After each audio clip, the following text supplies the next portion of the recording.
Imbalance is not real, at least not in the sense that we are all told to worry about it. And it's like we're usually told something like, you hurt because this is weaker than that, and it's pulling on the joint in this weird way, and blah, blah, blah, blah, blah, blah, blah. But when we look at mechanics, when we look at pain science, that really does not pan out. Like my brother, when he's playing college basketball, he had a really gnarly case of pissed off patellar tendon, and every physical therapist he went to, every chiro, would always say something like, your knee hurts because your quad is too strong and your hamstring is too weak. And that really is just a giant crock of bullshit, because we cannot say that pain is caused by one single factor, and we can definitely not say that pain is caused by structure. And it's like, yes, structure, damage, mechanics can contribute to the experience of pain, but what the experience of pain really boils down to is our perception of threat, or a perception of the risk of damage, or a perception that damage has occurred.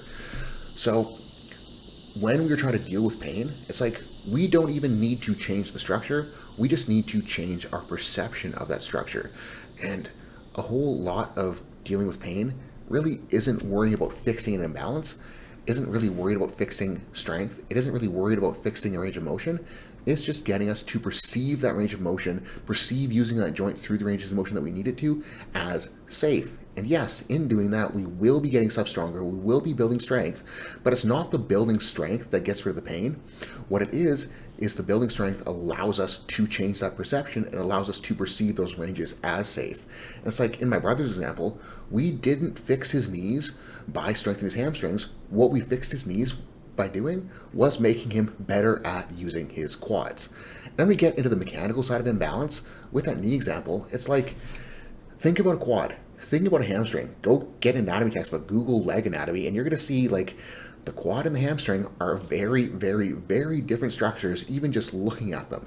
And then when we consider like the fiber distribution, when we consider the fiber angles, when we consider where the origins are, where the insertions are, where they act on the knee joint, your quad, your hamstring, they will never be the same thing, and they will never be totally balanced in their ability to produce force and to act on the knee. And it's like, they don't have to be, because they have very different jobs. And if we think about like what the knee does and how it is a hinge joint, and it really just only opens that far and then closes, like it's, the knee does this, it doesn't do that too, like it doesn't spin all the way around. Your quad doesn't have to be hamstring, your hamstring doesn't have to be a quad, your quad has to be good at being a quad, and your hamstring has to be good at being a hamstring, and that is what matters. And there's no magical ratio of your hamstring needs to be able to do this much so that you don't hurt, there's no magical ratio of your quad needs to be able to do this much. Your quad just needs to be a quad, and your hamstring just needs to be hamstring, and we just need to train them and not worry about whether or not there is balance across the joint. And it's like, even if we go back and think of Newton's first law, an object at rest will stay at rest unless it's acted on by an outside force. An object in motion will stay in motion unless it's acted on by an outside force. And what I'm getting there with that is, if a joint is moving, there will be an imbalance across that joint. There will be a difference in forces on one side of the joint versus another for that joint to move. Imbalance is critical for human motion. We need to be in balance to move anywhere.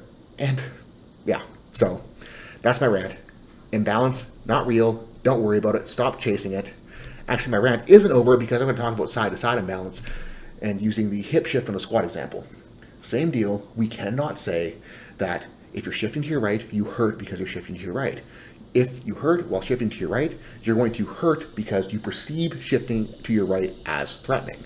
We can get rid of the pain by altering our perception of that threat, and we don't need to solve the shift in order to do that.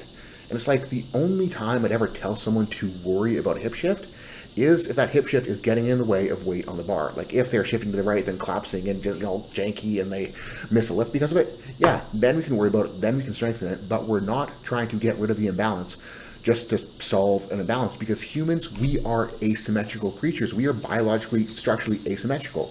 Like, I got a liver over here, I got a stomach and a spleen over there, my diaphragm shape different, my right lung is smaller than my left lung, my heart's over here on the left side, I don't got a heart over here on the right side. Like, we are shaped differently internally, and all of our structures kind of branch off slightly different outside of that. That isn't a problem. And yes, there are some rehab philosophies that are attempting to correct the differences in the diaphragm, blah, blah, blah, blah, blah, and all that jazz. But again, I think that is a waste of time, especially when we consider the neurological basis of pain and how pain is simply our perception of threat, and that we can alter that perception of threat without altering structure, without worrying about correcting an imbalance. So guys, that is the complete rant now. Thank you for watching. Hopefully you got something out of that. And if you did get something out of that, I'm putting these out here for you guys. So if you want to make me happier, send it to your friends. Pass it on. Even if I suck, even if you're saying, look at this dork talking about all this bullshit, pass it on. Thank you for watching. Like, comment, subscribe, share, dislike, all that. Peace.